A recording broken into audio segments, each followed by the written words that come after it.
Hear me? Yeah. Yes. Yeah. So interesting topic, why we need to build sustainable cities for sustainable business. And I'm talking to an audience of business leaders. The first thing I want to establish is that why is this important? Before I talk about how perhaps we can think about doing so. So, a couple of years back, there was a survey of sustainability survey of the 50 biggest cities in the world, and the top cities were the usual suspects. So, top four were Frankfurt, London, surprisingly, Copenhagen, and Amsterdam. What was not so surprising was that the really kind of high growth cities in emerging markets like Jakarta, Manila, Mumbai, and our own Delhi were kind of bottom of the heap. So the 50 cities that were surveyed, our pride, Delhi was like 49th. And then, as prep for this session, I Googled, building sustainable cities. The first article that comes up is a Harvard Business Review article by John Nicumber, and if you're interested in this topic, you must read it. And he has a case study. He has a case study on how not to build a sustainable city. Take one guess. Take one guess. What was that case study? Guess, yeah. Gurgaon. Our pride Gurgaon beat Delhi to it. So it just kind of tells you something. But look, I don't think we need global surveys to really tell us that. We live it every day. The roads, the traffic congestion, the pollution, the concerns around law and order, the prohibitive cost of housing. We live all of that on a daily basis, and you look at that, and you feel that this is simply not sustainable. And I think that's the point I really want to get across, that sustainability is typically one of those noble purpose discussions. That you have it over pegs, on a weekend with friends, that we need to do something. But it's really something which gets down to your Monday morning to-do list. So there is this kind of big kind of gap between, what is, it is an important but not urgent topic. And what I want to place in front of you is that, look friends, this is becoming really, really urgent. This is becoming critical. My own estimates are that Gurgaon as a really as a city, I think it's probably got a life for another 10-15 years, not very much more than that, given how things are going. And there are actions that are needed on multiple steps. And if for the sake of our businesses that we're building in cities like Gurgaon, for the sake of our families, for our own sake, there's a call to action that we need to take action. Because the government, while there's a lot that government needs to do, that they simply do not have the intellectual capital, the intellectual thought process, and also the resources to do everything that needs to happen. They simply do not have that. So if we are looking for the government to just take care of it, it will not happen. It will not happen. If you want the lives that we are building, the businesses we are building to be sustainable, we will need to take action. So that is really something I wanted to impress upon you. Now I've started on a bit of a Cassandra note, talking about doom and despair, but I think there is hope and there are solutions, and I really want to focus on solutions. Over the last 4.5 years, I've had the opportunity of being a part of NASCOM Haryana, and 2.5 years co-chairing it, and last 2 years chairing the regional council. And I think it's been a real experience for me. It's been a real journey for me, where I've come across lots of CEOs, lots of senior industry leaders who are very aware of this issue and who are doing lots about it. So it has been a pleasant surprise for me. We've also tried to engage the government at many different levels, from the Gurgaon administration to the chief minister. We have engaged with a lot of experts, a lot of citizen groups. And it's been a tough journey, but I think also but also raises hope. So based on the work that I've been involved in, there are kind of 6 building blocks that I see for a sustainable city, and I want to share those with you and some perspectives around them. It is very Gurgaon-centric because that's the city I live in, and that's my Karam Bhumi. But I believe that as far as high-growth cities are concerned, some of the lessons from Gurgaon are probably relevant elsewhere as well. So what are these 6 building blocks? So they are, to my mind, first is economic engine, second is physical infrastructure, third is environment, fourth is your social ecosystem, fifth is governance, and sixth is citizen participation. So let's investigate them. So the first is economic engine. Often a debate on kind of sustainability, there tend to be two camps. There tends to be, here are the capitalists and here are the kind of Jholawalas who are talking about all these kind of nice topics. I think that's totally wrong. There is no dichotomy, there is no differentiation between sustainability and wealth creation.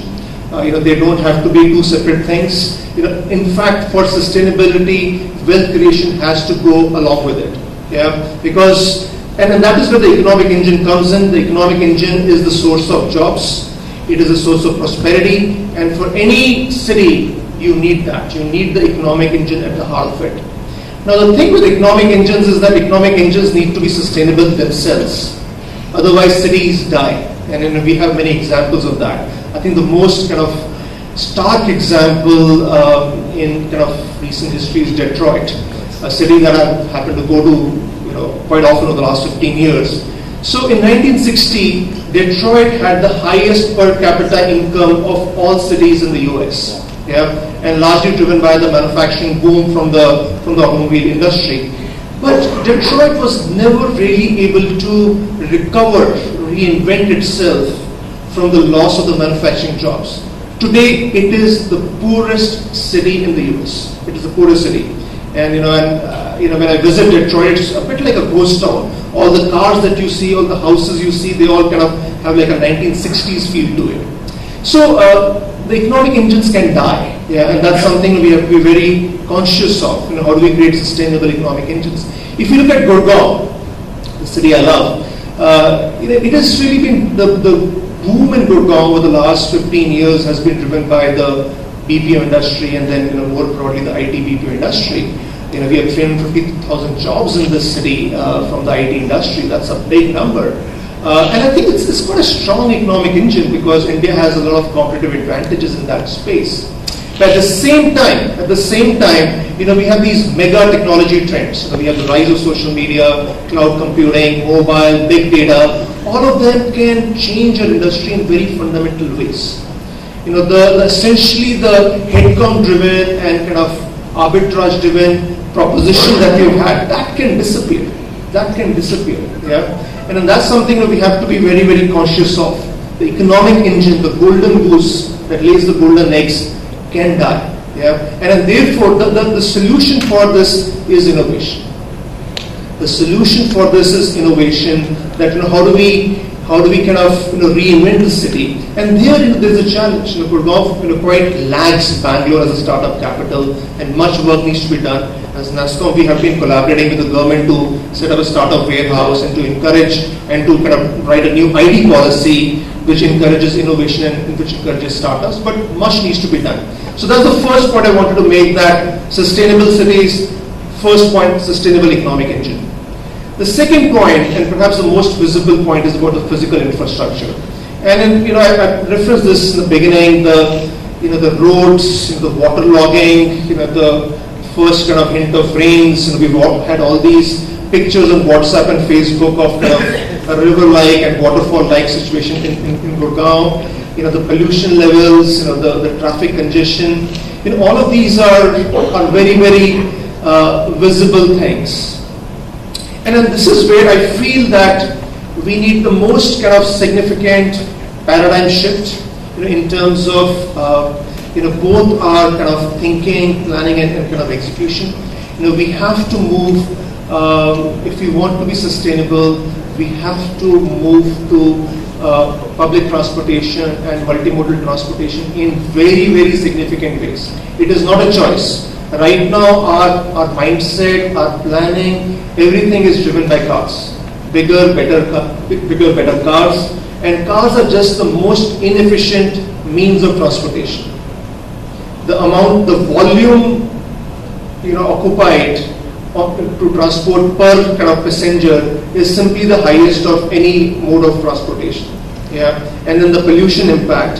So it is, and we have this obsession with, and that's seen as a sign of kind of prosperity, and we just have to move away from that. And a planning paradigm has to move away from kind of cars and cars to transporting people. If you look at the cities, go back to the cities that were on top of that sustainability survey. London, Copenhagen, Amsterdam, Singapore is in the top 10. All of these cities have got great public transportation networks, and that is something we have to invest in a very, very sustained manner. We have made a start with metro in Delhi and rapid metro in Gurgaon, but we need to go much further in terms of capacity, and we also need to solve the last mile problem. The other thing which is very important piece of the puzzle is walking and cycling. Yeah? And often, I have these kind of, incredulous kind of type of reaction that, in our environment, in our weather, walking, cycling. I was in Dublin last week. Dublin, it always rains. It rains 95% of the time. And they have built a massive cycling kind of infrastructure and culture over the last 5 years. These countries which are very, very cold can do it. I really wonder that why we really shy away from it.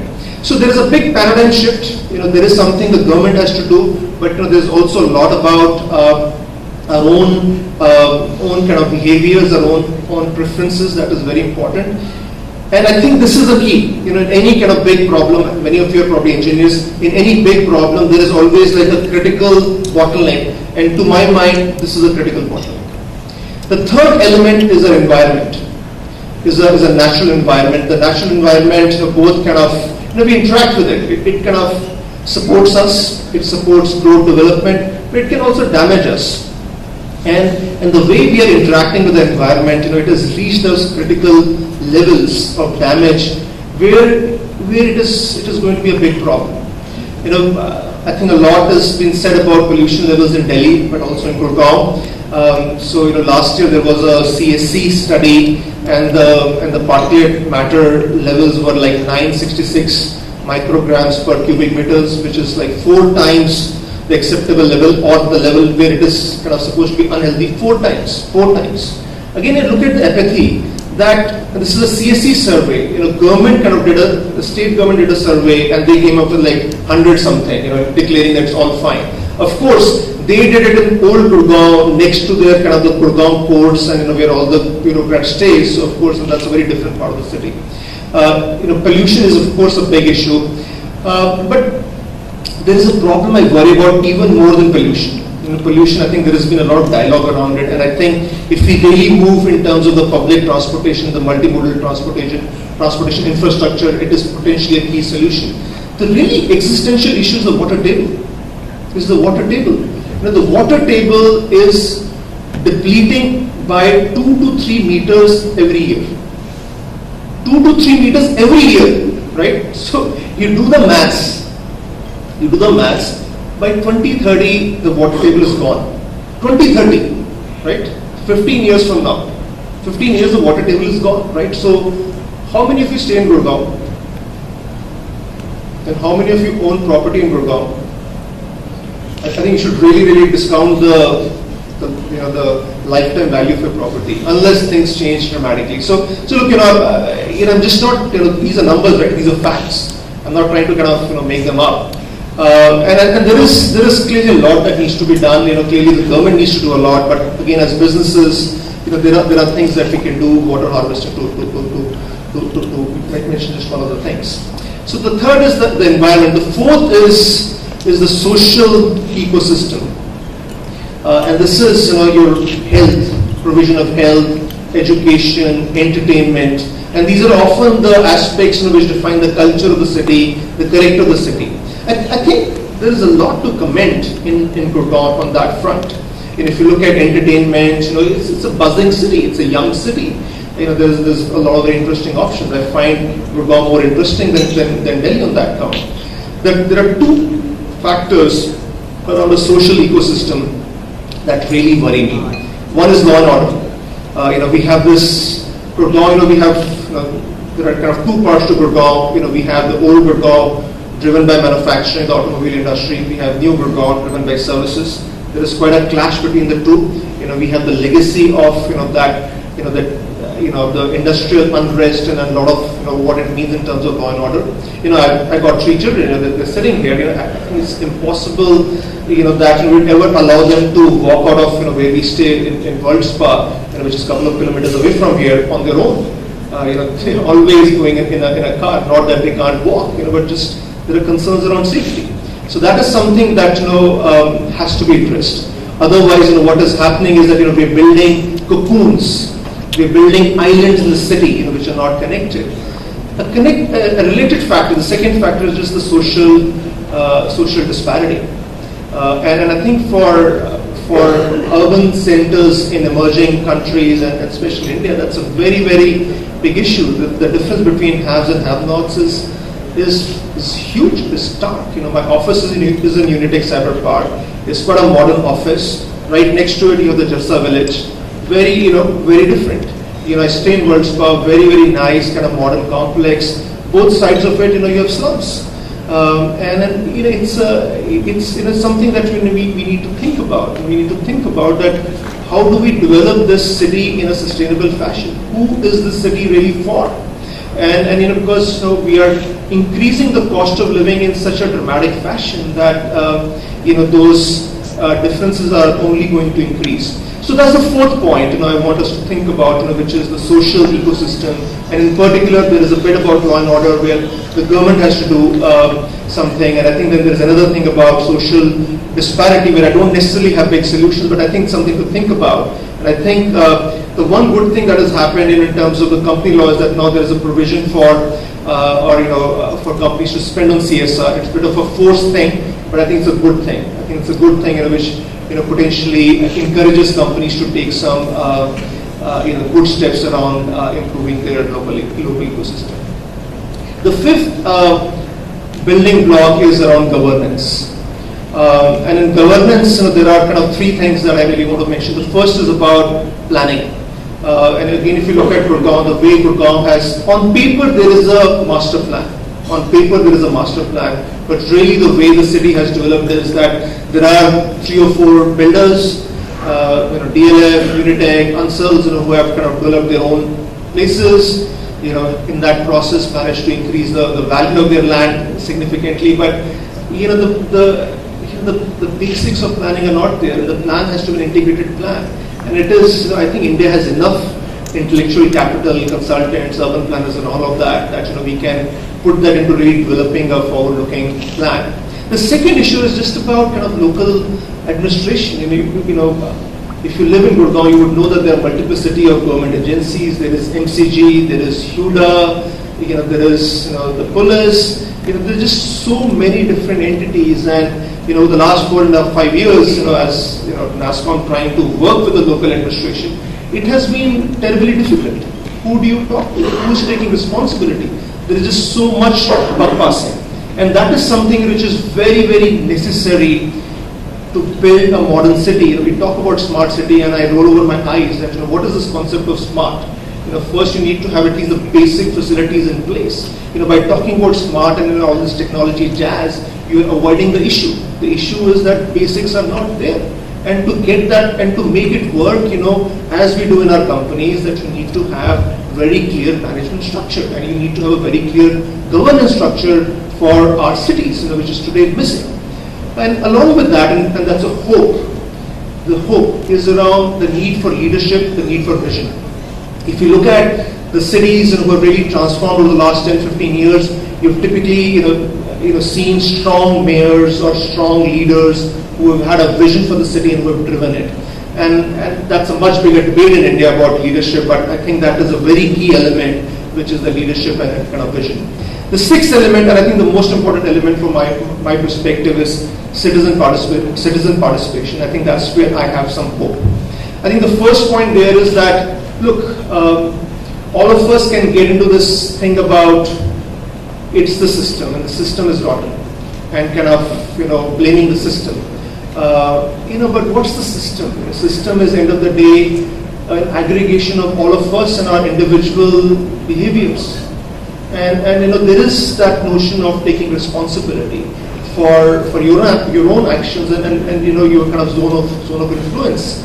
And I think that's a very, very fundamental point, because as I said earlier, government has to do a lot, but if we are expecting government to solve this whole issue, we will be waiting. Yeah, I think on that account, I find new cities like Gurgaon to have a certain energy.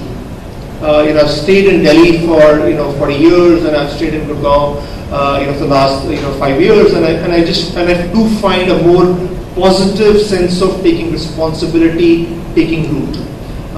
So we have very proud of the fact that we launched Ragiri here. How many of you have been to a Ragiri day?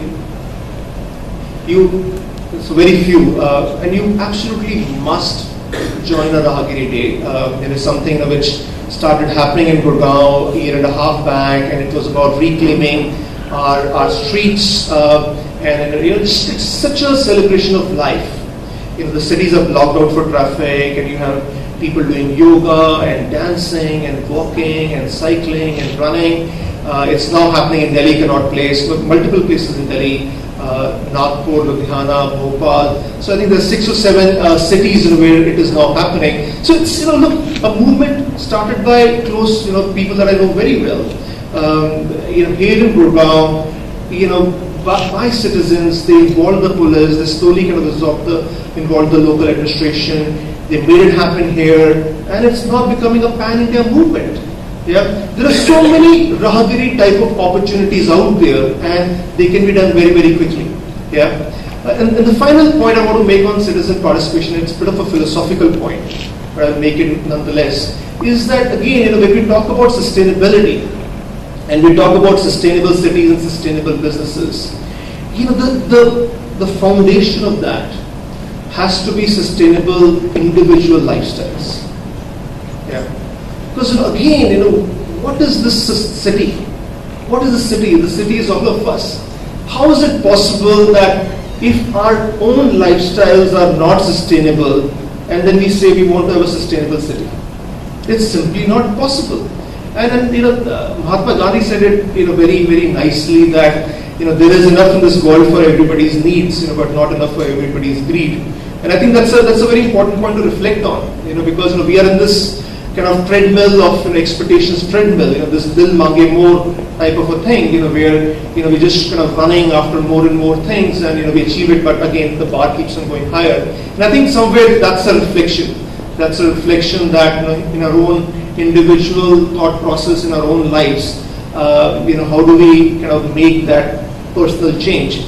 So I'll stop there. What I will say is that sometimes there are these kind of what I think utopian discussions about go back to the village and Ram Rajya and all of that nice stuff. My own view is that urbanization is a mega trend. Urbanization is a mega trend which will not be halted. Yeah, that is key to having better economic opportunities, better lives. Yeah, so many more of the world will be living in cities. We'll have more cities, and more people will be living in the existing cities. So the real challenge for us is that how do we make sustainable cities? And today we are growing cities at a very rapid pace, but those high growth cities they are ticking time bombs. They will self-destruct themselves also at a very rapid pace. And I think it's really incumbent on all of us that if you want to have sustainable lives, sustainable businesses, we have to take action ourselves to contribute in that process. Thank you.